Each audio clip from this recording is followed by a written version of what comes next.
আসসালামু আলাইকুম প্রিয় কৃষক ভাই ও বোনেরা। আশা করি সকলে অনেক ভালো আছেন। আল্লাহ পাকের অশেষ রহমতে আমিও বেশ ভালো আছি। যদিও আমার বিগত চাষের অভিজ্ঞতা খুব একটা ভালো না। আমি যেই চাষটাই করেছি মোটামুটি লস বলতে গেলে চলে। আপনাদের সামনে এখন যে জমিটা দেখতেছেন এই জমিটাতে কিন্তু আমার এয়ার মালিক সিডের করল্লা ছিল। করল্লাটা মোটামুটি বেশ ভালোই আমি বিক্রি করছিলাম, বেশ ভালোই ধরছিল। কিন্তু এখন যেই বরবটির জমিটা দেখতেছেন এই বরবটির বানেই কিন্তু আমার করল্লাটা ছিল। তো আমি কিন্তু সেই করল্লাটা আমার গাছগুলো কিন্তু এমন হলুদ হয়ে গেছিলো। তো সেই করল্লার বানে আমি আবার বরবটি রোপণ করি। এই বরবটিটা হচ্ছে লাল তীরের একটা জাত, সম্ভবত 1077 জাত। আমার ঠিক জাতটা আমি মনে করতে পারতেছি না। তো যাই হোক, এটা লাল তীরের একটা জাত এবং এই জাতটা আমি অনেক আশা করে লাগাইছিলাম। তো এই জাতটাতেও আসলে আমার এই গাছগুলো সব কিন্তু হলুদ হয়ে গেছে। আমি কোনো রকমই চাষ করে মজা পাইতেছি না। আমি যেটাই করতেছি সেই সবজিটাই কিন্তু এমন হলুদ হয়ে যাচ্ছে। আপনারা দেখতে পারতেছেন এই জমির যতগুলা গাছ আছে তার সিংহভাগ বলতে পারেন 80% গাছ কিন্তু হলুদ হয়ে গেছে। যদিও কিছু ফল আছে গাছে, বরবটি আছে, কিন্তু সেই বরবটিগুলোও কিন্তু অনেক বেশিরভাগ বরবটিগুলোও কিন্তু হলুদ হয়ে গেছে। আমি কোনো রকমই পারি নাই, পারতেছি না আর চাষ করতে। এবছর সব থেকে যেটা মারাত্মক রোগ সেটা আমার কাছে মনে হয়েছে এই হলুদ হয়ে যাওয়া এই রোগটা। আমি যত প্রকার কীটনাশক আমি স্প্রে করেছি গাছে, তাতে কোনো লাভ হয় নাই। আমি এগ্রো-1 থেকে শুরু করে ভূমি কৃষি অফিস, তারপরে যারা এক্সপার্ট আছেন কৃষক তাদের কাছ থেকে আমি পরামর্শ নিয়েছি। কোনো রকমভাবে আমি এই ভাইরাসটা কিন্তু আমি মুক্ত করতে পারি না এই গাছ থেকে। আমার বেগুনের জমি আপনারা দেখছেন, এর আগে আমি বেগুনের জমি ভিডিও দিতাম। আমার সেই বেগুন গাছটা এখনও আছে এবং আমি কিছুদিন আগে আমি অবশ্য সেই বেগুন গাছের কিন্তু ভিডিও দিছিলাম আমি একটা। তো সেখানেও কিন্তু এমন হলুদ হয়ে যাওয়া এই রোগটা কিন্তু আছে। তো আমি জানি না এই রোগটা আসলে সামনের দিনে আরও হবে কিনা।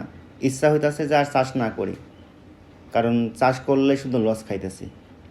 আমি যদিও চাষে একেবারে নতুন নতুন বলতে চলে, আমি 1.5 থেকে 2 বছর হচ্ছে আমি এই চাষের সাথে আছি, বা 2 বছর প্লাস হইতেছে আমি আছি।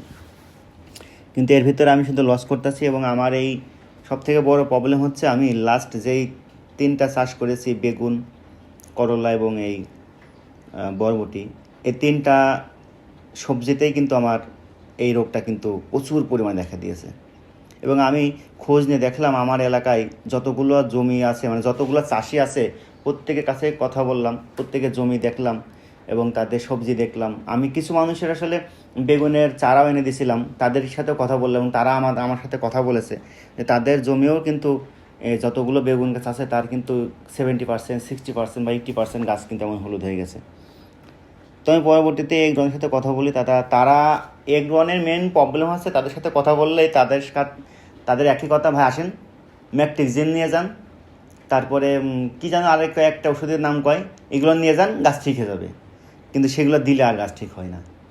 এবং একটা ওষুধের দাম 300, 400, 500 টাকা পর্যন্ত ওষুধের দাম, 100 মিলি, 50 মিলি ওষুধের দাম। এমনিতেই গাছ হলুদ হয়ে এমনিতেই লসের ভিতরে আছি, লস হয়ে যাচ্ছে। তার ভিতরে আবার বিভিন্ন কোম্পানির, বিভিন্ন প্রতিষ্ঠানের বিভিন্ন রকমের ওষুধ স্প্রে করতে যেয়ে আরও সর্বশান্ত হয়ে যাচ্ছে। তো যাই হোক, আমি এই জমিটা এই জমি যে আপনি বরবটি দেখতেছেন, এই বরবটিগুলো হয়তো আমি উঠাই দেবো আর কিছুদিনের ভিতরেই। প্রতিদিন গত প্রায় 20 দিন প্লাস প্রতিদিন বৃষ্টি হইতেছে। তো এই বৃষ্টিটা থেমে গেলে আমি এই যে মালচিং দেখতেছেন, এই মালচিং রেখে আমি বেডের ভিতরে হালকা একটু সার প্রয়োগ করে কিছুদিন রেখে দিয়ে আমি এই বরবটির সম্পূর্ণ উঠাই দেবো, উঠাই দিয়ে আমি এখানে আবার বেগুন রোপণ করব। তো দেখি এবার যদি বেগুন রোপণ করে ভালো হয় হলো, না হলে আবার সামনে রমজান আসবে, রমজান টার্গেটে আবার বেগুন চাষ করবো, আবার 1 বিঘে বেগুন লাগাবো। আমি যতগুলো চাষ করলাম তার ভিতরে মোটামুটি আমার যে চালানটা ব্যাক আসে এবং কিছু প্রফিট পাই সেটা হচ্ছে বেগুনেই। তো বেগুনটা আসলে পোকার জন্য খুব ঝামেলা। পর্যাপ্ত যখন রোদ পড়ে যায় তখন আসলে আর পোকা ঠেকানো যায় না। তো যাই হোক, আমি আবার আপনাদের সাথে আর একটা জিনিস শেয়ার করি, সেটা হচ্ছে অনেক ওষুধ কিন্তু আমি নিয়েছি, কিন্তু কোনো ওষুধেই কিন্তু কোনো কাজ হয় নাই। আমি এগ্রন থেকে নিয়েছি, কৃষি অফিস থেকে নিয়েছি, এবং যারা বিগত দিনে আমি তাদের সাথে দেখেছি, যারা বেশ ভালো চাষি, তাদের সাথে কথা বলেছি, তারা আমাকে কিছু ওষুধ সাজেস্ট করেছে, সেগুলোও আমি দিয়েছি, কিন্তু কোনো কাজ হয় নাই। দুর্বার করলা ছিল আমার এই জমিতে, সেই দুর্বার করলাটা বেশ ভালোই হয়েছিল, কিন্তু গাছ বেশি দিন টেকে নাই। হয়তোবা আমি ফল পেয়েছি, মানে একদম একটানা ফল পেয়েছি, মনে হয় 1 মাস ফল পেয়েছি আমি, 1 মাস ফল পেয়েছি। তবে আমার সেখানে আসলে খরচের টাকাটা উঠেছে, কিন্তু প্রফিট খুব একটা ভালো হয় নাই। তো যাই হোক, তাতেও আমার আসলে কিছু করার নাই। তো সব মিলে আসলে আমি চেষ্টা করব, আমি এখনই হাল ছাড়তেছি না, আমি আগামী আরও সামনে চেষ্টা করব, এবং আমার প্ল্যান আছে আমি হয়তো আরও বেশি একটু বড় আকারে, না পারি যতটুকু পারি মোটামুটি একটা বড় আকারে আমি আবার একটু শুরু করব, দেখি কত দূর কী হয়। লস করেছি তাই বলে এখন যদি এই সেক্টর থেকে যদি চলে যায় তাহলে আসলে হয় না। তো যাই হোক, আমি এখন বাসায় চলে যাব।